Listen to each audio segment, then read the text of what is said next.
उपमुख्यमंत्री अजित पवारांच्या करमाळा प्रकरणाच्या समर्थनार्थ मिरजेमध्ये स्वाभिमानी आंबेडकरी संघटनेकडून आंदोलन करण्यात आले। उपमुख्यमंत्री अजित पवारांच्या प्रतिमेला दुग्धाभिषेक घालून अजित पवारांचं समर्थन करण्यात आले। संघटनेचे अध्यक्ष महेश कुमार कांबळे यांच्या नेतृत्वाखाली मिरज शहरातल्या डॉ. बाबासाहेब आंबेडकर पुतळ्यासमोर अजित पवारांच्या समर्थनार्थ हे आंदोलन करत करमाळा परिवीक्षाधीन उपअधीक्षक धमकी प्रकरणावरून अजित पवारांच्यावर सुरू असलेल्या टीकेला प्रत्युत्तर देत समस्त आंबेडकरी समाज उपमुख्यमंत्री अजित पवारांच्या पाठीशी ठाम असल्याचं जाहीर करण्यात आलंय।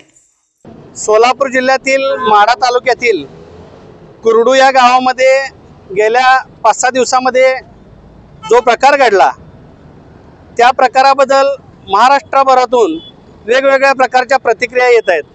त्या सगळ्या प्रतिक्रिया जर एकंदरीत बघितल्या तर राज्याचं बहुजन समाजातील नेतृत्व आणि मुख्यमंत्री पदाची दावेदारी असणाऱ्या किंवा त्यांची क्षमता असणाऱ्या त्या पदावर पोहोचण्या इतपत असे राज्याचे कार्यतत्पर धाडसी सडेतोड बोलणारे उपमुख्यमंत्री अजितदादा पवार यांना सातत्यानं टीकेचं लक्ष केलं जातं, त्यांच्यावर टीका केली जाते।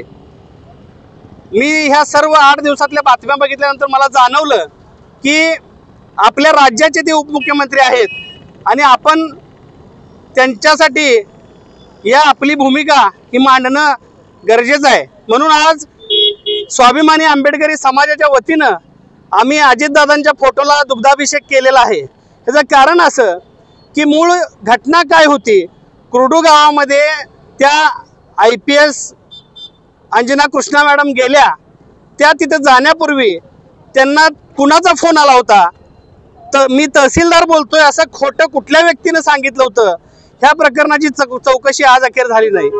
त्या खोटा बनाव करणाऱ्या तहसीलदार आहे असं सांगणाऱ्या व्यक्तीच्या सांगण्यावरून अंजना कृष्णा मॅडम त्या गावामध्ये गेल्या। गावामध्ये गेल्यानंतर त्यांनी गावातल्या कुठल्याही नागरिकांशी कागदपत्रांशी पाहणी केली नाही, चौकशी केली नाही। त्या कारवाईच्या मूडमध्ये होत्या। ठीक आहे, आपण कारवाई करताय त्याबद्दल दुमत नाही, पण तुम्ही प्रोबेशनरी DYSP म्हणून करमाळ्याचे काम करत आहात। प्रोबेशनरी DYSPला किती अधिकार असतात? अशा एखाद्या दुसऱ्या विभागातल्या कारवाई संदर्भात आपण त्या ठिकाणी जात असताना त्या विभागाच्या तहसीलदार असतील, प्रांत असतील, जिल्हाधिकारी असतील यांना आपण कळवलं होतं का? किंवा तुमच्या प्रोबेशनरी पिरियडमध्ये तुम्ही DYSP म्हणून काम करताय, तुम्ही तुमच्या ॲडिशनल SP किंवा SPने कळवलं होतं का? ह्या सगळ्या गोष्टी गरजेच्या वाटतात, पण असं काही घडलं नाही। उलट विषय काय झाला की त्या गावामध्ये कायदा व सुव्यवस्था बिघडू नये या IPS मॅडम कुणाचं ऐकत नाहीत अशी परिस्थिती निर्माण झाल्यानंतर तिथल्या कार्यकर्त्यांनी नेत्यांनी डायरेक्ट अजितदादांना फोन लावला। अजितदादांना महाराष्ट्राचं व्याप आहे। अजितदादांनी आत्ता मराठा आंदोलनातून मुंबईनं श्वास सोडला होता, त्यात गणेशोत्सवाचा मोठा भव्य दिव्य असा उत्सव चालू होता, त्यामध्ये मुंबईचं टेन्शन ह्या मंत्रिमंडळाला होतं। अजितदादांनी बोलताना काय सांगितलं, मुंबईसारखा विषय इतका गहन झालेला असताना आपण हा मुरमाचा विषय घेऊन काय बसलाय? पण ह्या विषयाचं विरोधकांनी इतकं भांडवल केलं आणि अजितदादांना टीकेचं लक्ष केलं की महिला अधिकाऱ्याला दम देत आहे। अजितदादांची ती स्टाईलच आहे। अजितदादा सडेतोड बोलणारा माणूस आहे। अजितदादांनी जर समजा एक 29-30 वर्षाच्या महिला अधिकाऱ्याशी आपल्या हक्काच्या जाणीवेतून आपुलकीतून जर रागावून बोलला असेल तर त्यात गैर काय आहे? अजितदादा हे एखाद्या जिल्ह्याचे पालकमंत्री नाहीत, महाराष्ट्राचे उपमुख्यमंत्री आहेत, संविधानिक पदावर आहेत। महाराष्ट्रातली जनता ही त्यांच्या मुलासारखी कुटुंबातील आहे, त्यामुळे इतकं गैर वाटण्यात काही अर्थ नव्हता।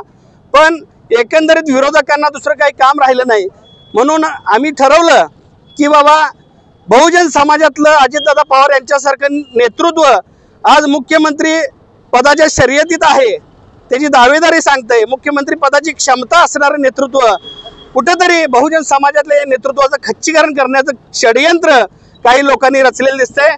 मी राष्ट्रवादी काँग्रेस पक्षाचा पदाधिकारी नाही, मुळात जाहीर करतो मी आंबेडकरी चळवळीतला एक सामान्य कार्यकर्ता आहे, पण आपण या बहुजन समाजातल्या एखाद्या नेत्याच्या पाठीशी उभं राहणं ही आपली भूमिका मांडणं हे माझं कर्तव्य समजून आज आम्ही अजितदादा पवार यांच्या फोटोला दुग्धाभिषेक घातलेला आहे आणि अजितदादा पवार यांच्या पाठीशी भविष्यामध्ये सुद्धा हा आंबेडकरी समाज खंबीरपणे उभा राहील अशी मी ग्वाही देतो। जय भीम, जय भारत, जय महाराष्ट्र।